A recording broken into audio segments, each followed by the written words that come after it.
Welcome back to the Honest Art Podcast. We are going to hear today from an artist who had the audacious dream of quitting her job of 2 decades.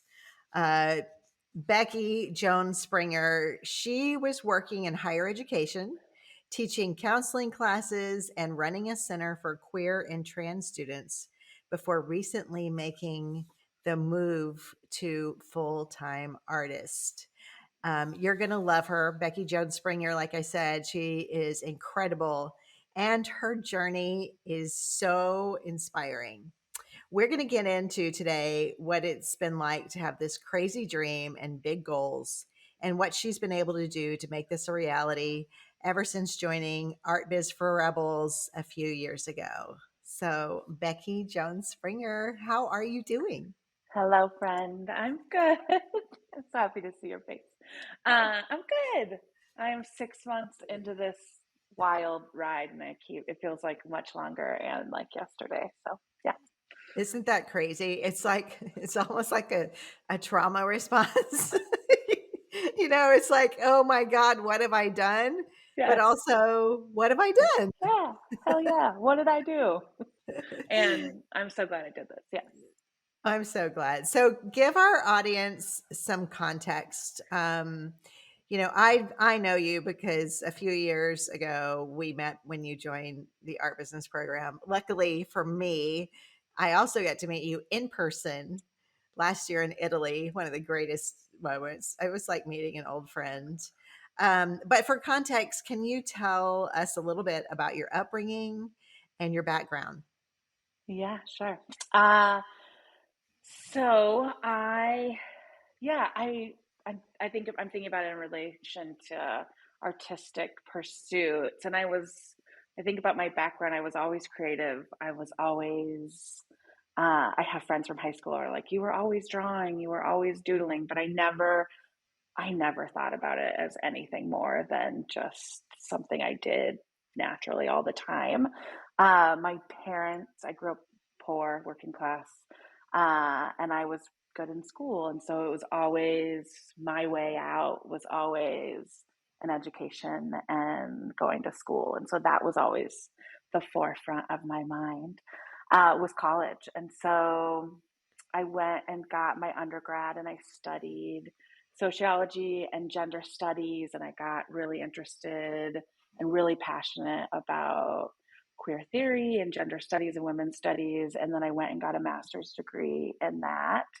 And then I worked in some nonprofits, but then I jumped into the higher ed world, and that's where I've been for the last 2 decades. I've been working with at-risk students, queer and trans students, and working in education. So that's my background. Um, I mean, the work that you do in the world, it's so important, so important. And just want to shout that out, especially right yeah, now. yeah. And I feel like I'm trying to meld that background now with my art and my art world. And part of what I was doing was in higher ed, I was leading retreats and workshops, but in a totally different way, in a different topic. And so then when I started doing art, it felt like a really natural leap. I say that, but it took over a decade for me to finally like take the leap to to start offering workshops and art classes, and organizing retreats. And so that's what I'm really passionate about right now. So you were in higher ed doing that job, very important job. At what point did you go back to these creative things that you did as a child? Was there anything in that happened, or did you just kind of gradually start picking it up again, or did you never put it down? I did put it down. So in undergrad, I took art classes. But I primarily in printmaking and stone sculpture, which is wild. Uh, Which and I we took all a do in yeah, undergrad, stone sculpture. just every now and then I would carve some stones. I took a painting class actually, and it was part of the reason that I stopped doing art is because I had a really horrible experience in a painting class in college, and I was going to minor in art.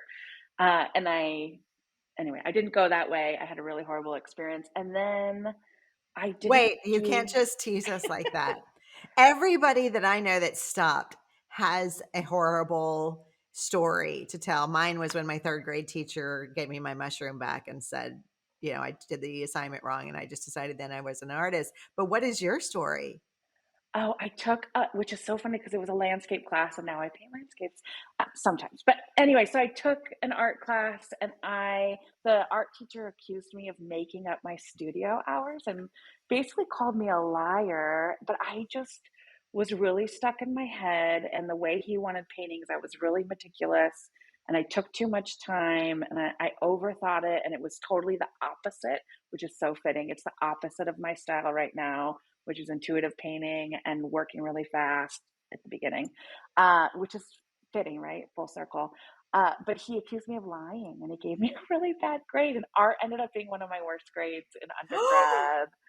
And I was like, this is not for me. I don't want to do this. And then I just abandoned it entirely for over a decade, probably after that. So, yeah. So what brought you back? It was a series of really hard shit. Uh, I mean, it just was like one thing after another. I was in a high stress job that I loved, and I felt really passionate about the students I was working with. But the I've always been a rebel, and I probably should never have had a boss. But the institution itself and the bureaucracy was really getting to me. And then I had come out as queer after college, and I had met a partner, my partner that I marry now, and I had told my parents, and that was a long journey. But anyway, they ended up basically disowning me, and I went through a really, really hard journey with them, and they didn't come to my wedding, and I was just really struggling with my mental health and grief. And then right after we got married, we were trying to get pregnant, and we spent many years dealing with infertility, many years. And then I only to find out that I had uterine cancer and ended up needing a hysterectomy. And so it was a lot. It was a lot. Yeah. It was a basically out of desperation is what I would say. Yeah. I ended up taking a Brene Brown art journaling class, and I took it because someone suggested Brene Brown to me. I thought Brene Brown would help me live this wholehearted life. The art journaling component was the second part of it. I didn't think it would be as life changing as it was, but the Yeah. art journaling part, it was like a light bulb. It changed the trajectory of everything from Wow. there Well, on first of out. all, where would any of us be without Brene Brown? Yeah, exactly. It's a huge shout out to Brene Brown. But thank goodness that that happened. I mean, that you had that outlet at such a traumatic time of your life. Yeah, it was beautiful and a saving grace, and it was everything. And then I started taking every online art class I could get my hands on and just started playing in my guest room and at my kitchen table. And then I took an in person art retreat, and that is really where everything changed. Like it was the art component mixed with the healing and the community piece, and it was, yeah, it was, everything changed. It was like, this is where I was meant to be. And anyway, I could go on and on about art retreats, and I've taken one with you. But it just really was where I was like, hell yeah, this is it. This is what I love. I love being in community, and I love making art. And I've spent art retreats crying to myself. I've spent art retreats laughing, but it was like, this is what I want to do. And that's where I'm at now. Yeah, it does open up something within us, doesn't it? Just being I'm talking about retreats, and I know you host them now, and I'm so glad you do because um they are healing. I mean, well, they can be, and I know the way you do them, they're incredibly healing. And that's my intention with mine as well, is to teach the creative heart, as well as, how it can heal us. But so you took those retreats. So now you're painting again, right? And when you started painting again, did that impact other areas of your life, or did you just keep it in that lane? How did you feel what happened within you, or nothing? Oh, more than nothing. It was everything. It was life changing. I call art I mean, it became my therapy. I was trying to do meditation, and I remember a therapist telling me, you don't have to meditate in the traditional way that people think of meditation. Like, art can be your meditation. And I was like, yes, hell yeah. Like, it's my meditation. Uh, and it's my joy, and it's my safest space, and it's where I feel the most embodied. Um, yeah, it changed everything. I just really feel like it helped uh, be this healing practice, this joyful practice, this calm. It was where I went when I needed refuge. It was where I went to find joy. It just permeated everything, and I made it a practice. Like, it was this hobby on the side, but it was so much more. And it was probably for a decade. It was this place that I went to for safety and refuge for Right. over a decade. Yeah. Is that one of the reasons that you were inspired to now offer this to other people, or what was it that inspired you to do it for others? I think in part is because I went to these classes and I went to these retreats, and I found really great community there. But I kept looking around, and there seemed to be a common thread between a lot of the people who took these classes and retreats, and I have met lifelong friends in that common thread. But it ended up being a lot of cis, straight, white women with privilege, which make sense, and who have time and access to this. But I looked around and I was like, why aren't other folks taking these magical retreats? Why am I the only queer person in a lot of these rooms? And I'm doing this day job where I'm thinking about equity and privilege and access. And I'm thinking about the students I work with and the communities that I live my life in. My partner is trans. I'm like, what? And I'm queer. And like, why aren't other people showing up in these spaces? And so I really wanted more of the community in those spaces. So I think that's part. It just felt like a natural, like, I'm going to bring my community in and have these spaces where we're going to start these retreats and introduce ourselves with stuff as simple as, like, these are my pronouns and this is a safer space for us to be in. And um, being really intentional when I was looking for a retreat space, making sure that there was accessibility. So all this stuff I wanted to weave into what I was doing in my academic higher ed space that I also wanted to see in the art space, and bringing other folks into these community spaces. So that I was That's very amazing, important. and that's such a this I think this is a really important conversation. I know you and I have talked about this just together before, but I do think it's a really important conversation. It reminds me of just the idea that if you see a need in the world and you're like, why is this not happening? To create it yourself.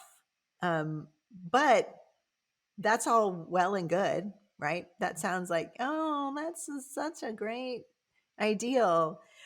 But to actually do it and to have, I guess, the kahunas to, well, that's not even that good. We don't need to talk about balls on this The because ovaries, really, to have the ovaries, the O's, the big O's. yeah, to actually believe you could be the one to do it when you haven't seen it done before, it's really, really quite remarkable. To know, okay, well, maybe if I don't see it being done, maybe it's me, right? Maybe it's you.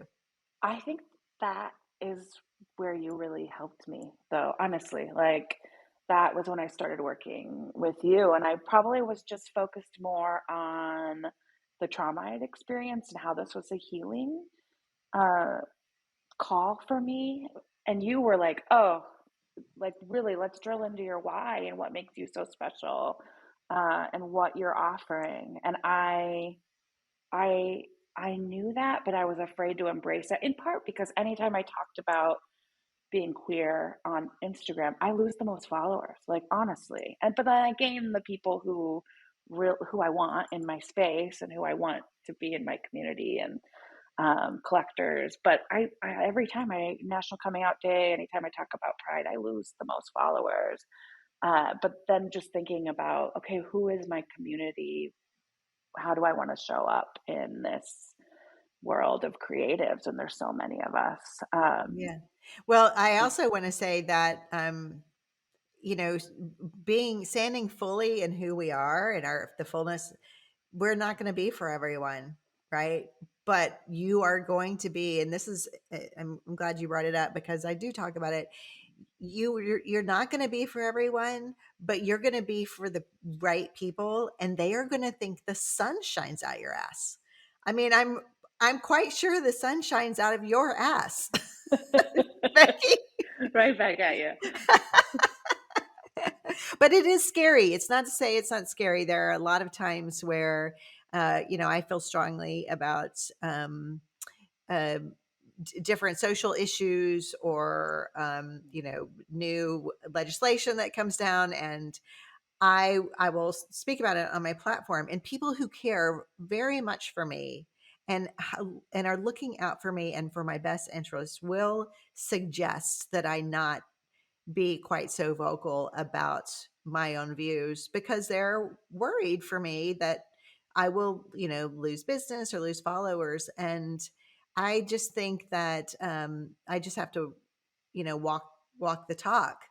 And I'll be damned if anybody's going to keep me silent another day, right? I Yeah, mean, it's part of why I love you. Yes.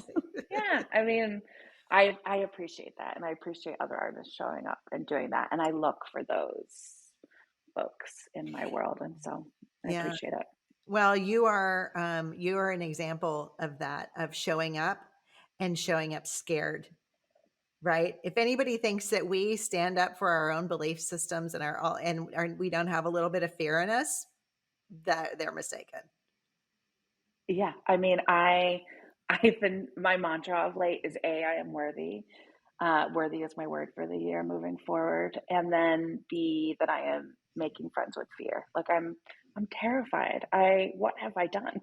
I left attention. I left stability. I show up afraid all the time, and I left feeling trapped. I left knowing that this was what I was meant to do. I mean, every part of my body. Like I knew last time I saw you in person, I hadn't left my job yet, and I just remember how much I kept telling myself, I know I need to do this, but I'm scared, but I'm not sure I'm ready. And I just had all these reasons of why it wasn't the right time and until I couldn't stop. Hmm. I had to That's stop those mantras in my head. Yeah. No, but they're real. And speaking of Brene Brown, I was listening to her say something about there's something that happens to us kind of what 40 ish, that to women especially, where the universe takes us by the shoulders, looks into our eyes and says, no, I'm not kidding. Quit fucking around.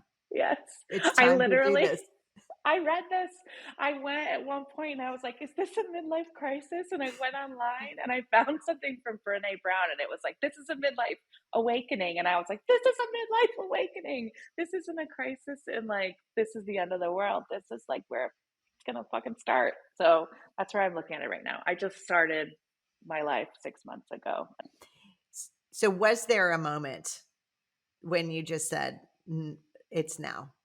I'm doing it now. Was there a defining moment, or was it a series of moments?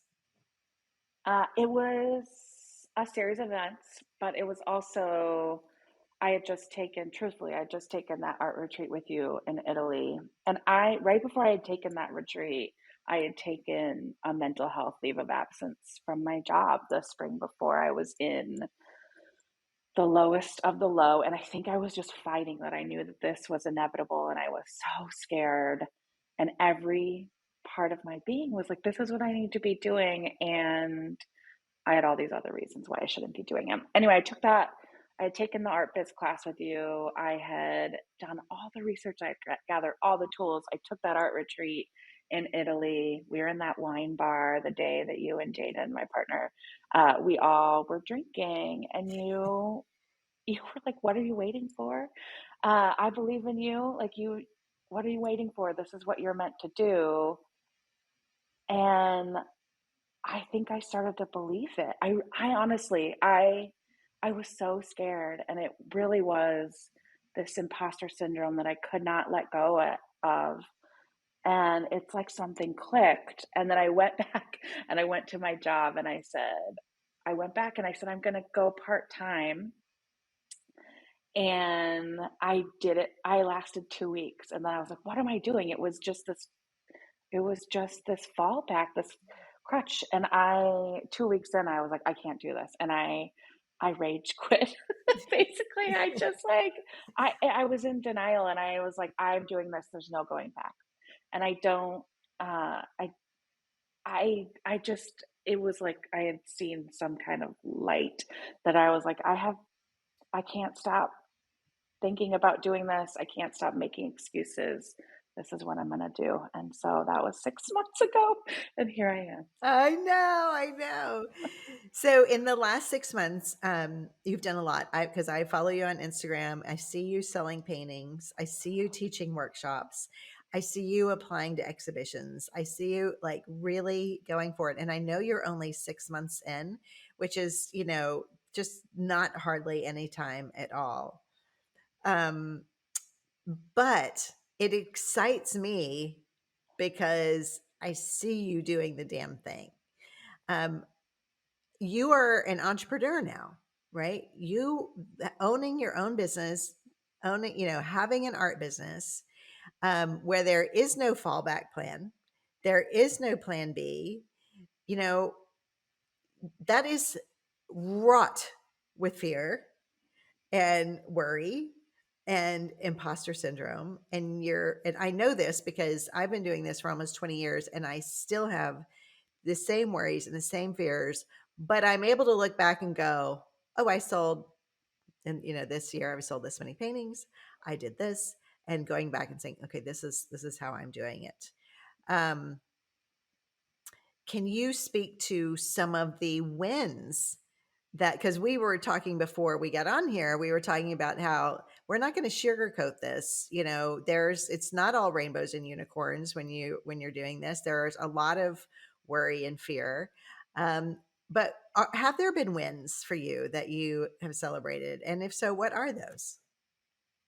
Yeah, that's what I, that's what I keep thinking about lately is, okay, I'm going to celebrate the wins. Because truthfully, I've had some disappointments this week, Yeah. and I've had several rejections, but I've also had wins. So I had a piece in a gallery show on Friday that felt legit in this gallery show, and it felt really good. And then I was just offered a show for a month in another gallery.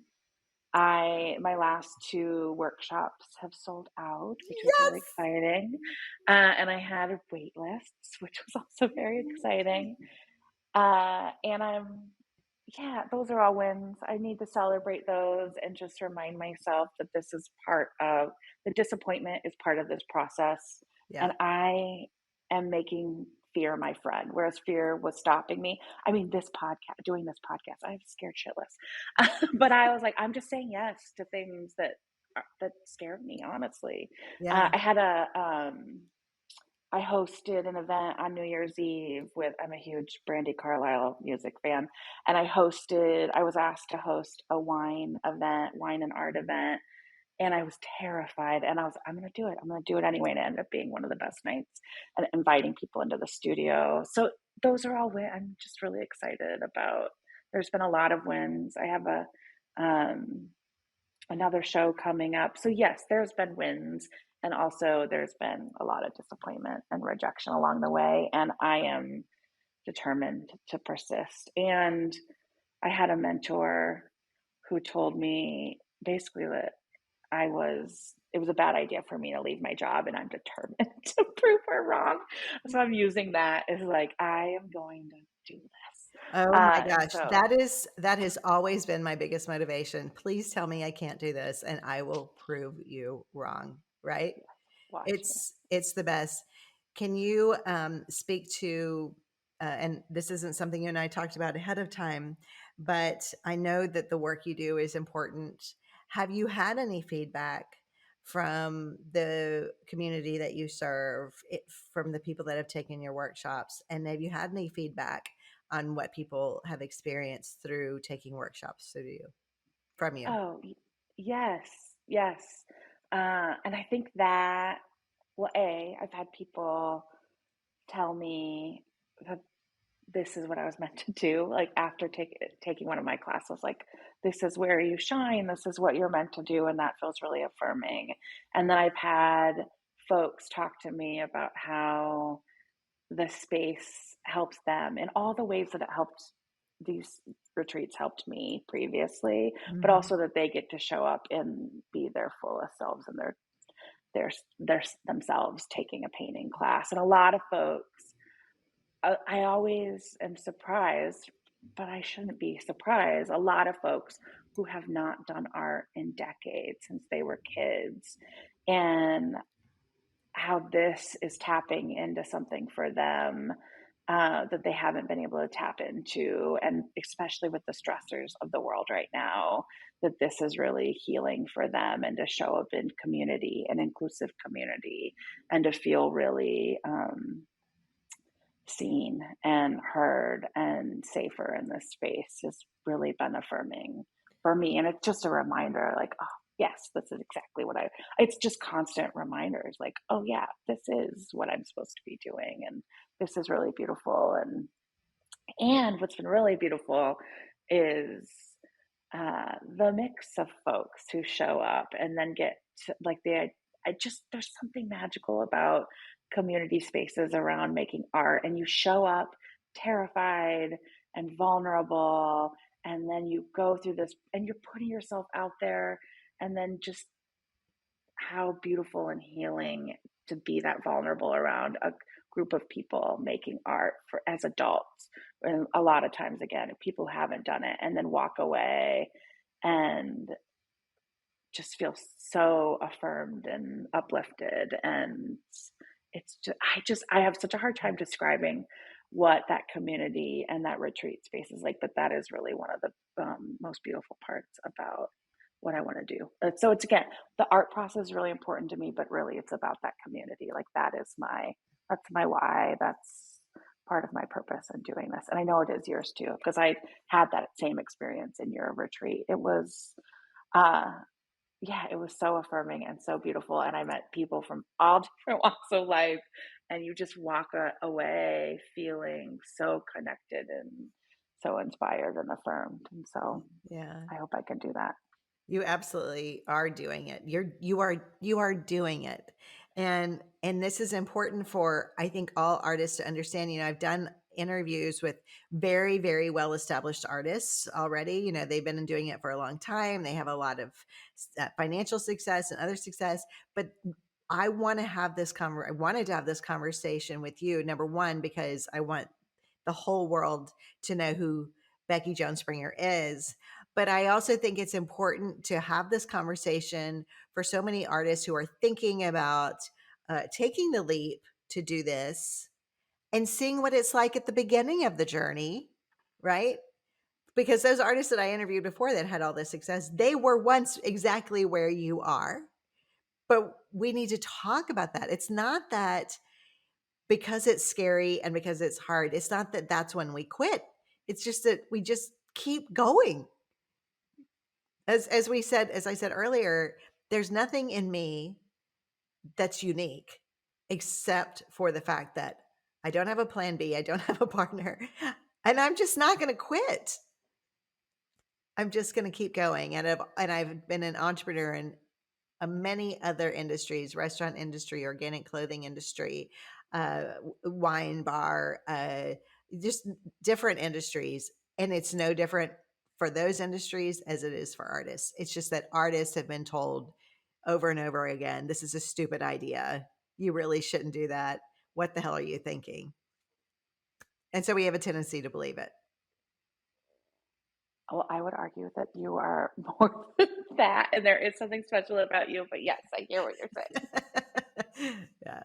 Well, okay. So, as I said, many of our listeners are thinking about taking the leap and to create an art business like yourself. What advice would you, and I know you're early on, so, but what advice would you give to people who are thinking about taking that next step? Yeah, I think the business side of it is why I reached out to you first and why I took your first class. And I would say do the research. So I think What do you mean by the first research? to do like learn about the marketing tools, learn about how to create a great website, learn about your purpose, like really consider who your audience is. I think that's why figuring out your why and why you're doing this and who your audience is, uh, creating that. I didn't know what an artist bio was. I didn't know what an artist statement was when I first started this. Like all of that was so unknown to me. So I would learn about all those aspects that you don't get Yeah. taught, and I don't know where you get taught it, but do Right. that research, Well, prep. that's why I created the Art Biz for Rebels, because where do you get all of this in one collective thing? And I think so many times when I am teaching or people start the Art Biz for Rebels, it's foundational of like, what's your why? What's your purpose? And I think oftentimes like, no, just tell me how to apply to a gallery, or no, just tell me how to do social media. It's like, oh, you got to start with digging into that. Why are you doing this in the first place? Yes, and that's what I mean by research. So, and I think that's what was helpful. I knew some of the stuff when I came into your class, but having it all in one place that I can even go back to still now. But that helped me feel more confident, like more Mhm. prepared. And my other advice would be to find your encouragers because I've really had to rely on those people who are my champions when those disappointments come, when those Mhm. that heartache comes, because this is a field fraught with, I mean, that disappointment that I'm trying to make my friend, but also you're just putting yourself out there. And so, and that, um, it's been really helpful to rely on the people who are in my corner and championing me. And then also remembering why I'm here and what my purpose is, and going back to um, this belief in myself and that I'm worthy to be here. So I think, Yes. I love yeah, that. Find your encouragers. yeah, I love that. I will always be your encourager, by the yeah, way.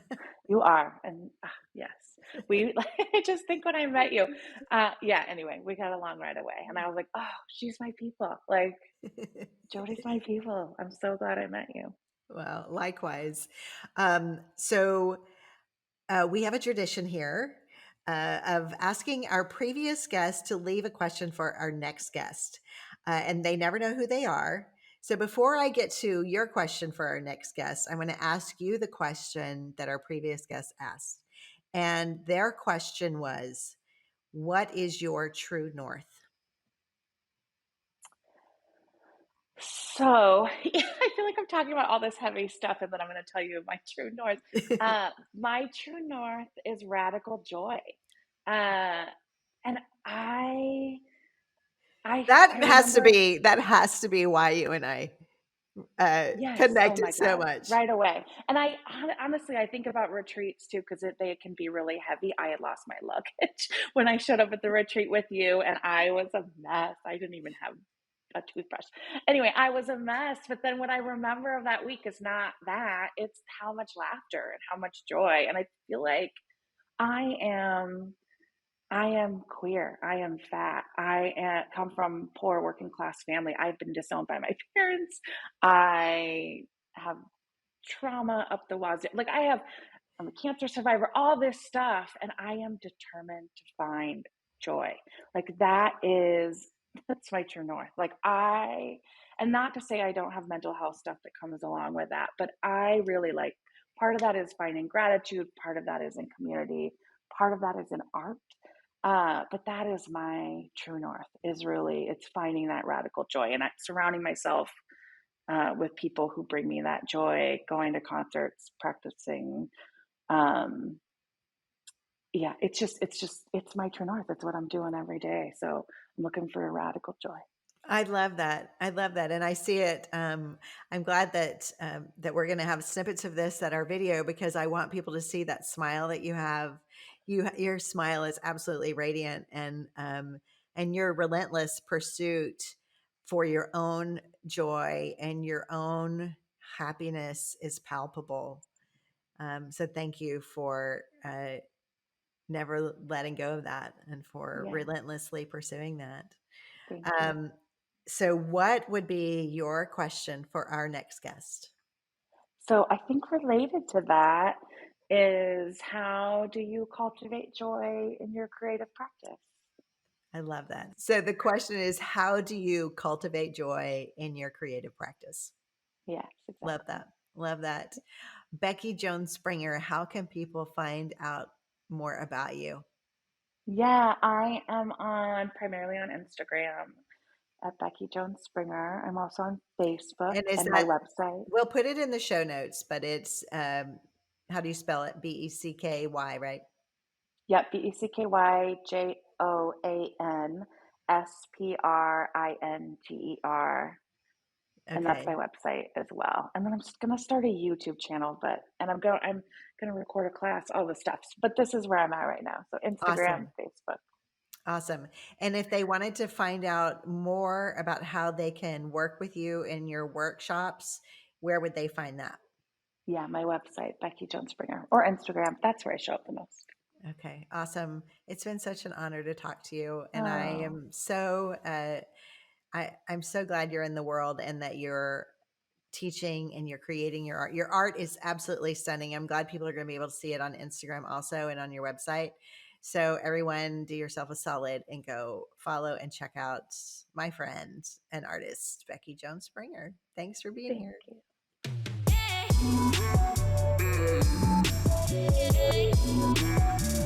you.